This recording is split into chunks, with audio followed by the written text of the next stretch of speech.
അസ്സലാമു അലൈക്കും വറഹ്മത്തുള്ളാഹി വബറകാതുഹു. ഇന്ന് വിദ്യാഭ്യാസത്തിനോ വിദ്യാഭ്യാസ സമുച്ചയത്തിനോ യാതൊരുവിധ പഞ്ഞവും ഇല്ല. ഓരോ ദിവസം കഴിയുന്തോറും വിദ്യാഭ്യാസ രംഗം പാരമ്യതയിൽ എത്തിക്കൊണ്ടിരിക്കുകയാണ്.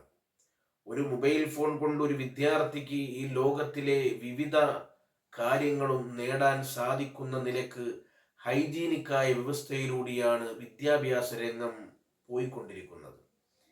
എന്നാൽ മുൻകാലത്തെ അപേക്ഷിച്ച് അമ്പെ പരാജയപ്പെട്ടിരിക്കുന്നത് അധ്യാപക വിദ്യാർത്ഥി ബന്ധത്തിലാണ്.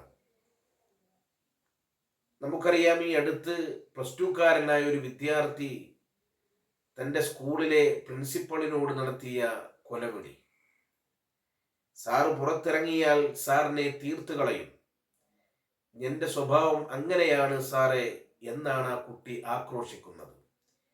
ഇതിന് ഉത്തരവാദി അധ്യാപകരാണോ, വിദ്യാർത്ഥികളാണോ, അതല്ല രക്ഷിതാക്കളാണോ അന്വേഷിച്ചതെന്നാൽ ഒരുപക്ഷെ ഇവർ മൂന്നും ഇതിന് ഉത്തരവാദികൾ ആയേക്കാം.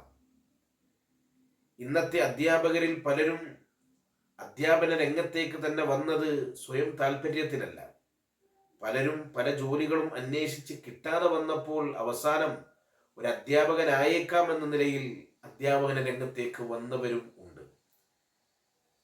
അവർക്കതിൻ്റെ രസവും അതിൻ്റെ ആസ്വാദനമൊന്നും വേണ്ട രീതിയിൽ ആനന്ദിക്കുവാൻ കഴിഞ്ഞെന്നു വരില്ല. ഒരു കവി പറഞ്ഞതുപോലെ, തല മൂത്തു മൂത്ത് നരച്ച് പക മൂത്തു മൂത്ത് ഒരു അധ്യാപകനായി, പകയാൽ മുമ്പിൽ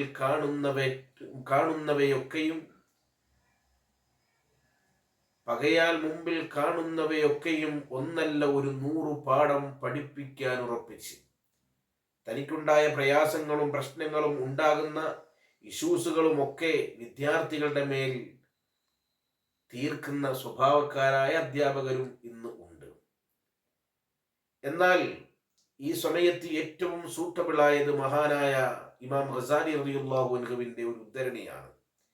ഇദാ ജമഅൽ മുഅല്ലിമു സലാസൻ തമ്മത് ബിഹ നിഅമതു അലൽ മുതഅല്ലിം الصبر والتواضع وحسن الخلق وإذا جمع المتعلم ثلاثا تمت بها النعمة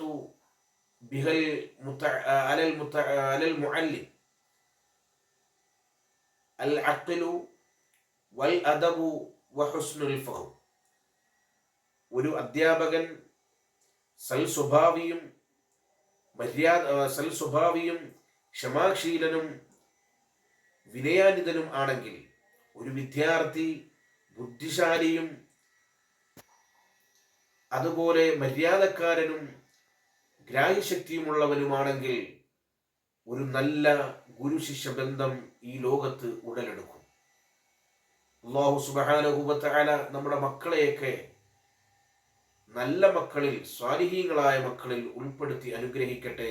അസ്സലാമു അലൈക്കും വറഹ്മത്തുള്ളാഹി വബറകാതുഹു.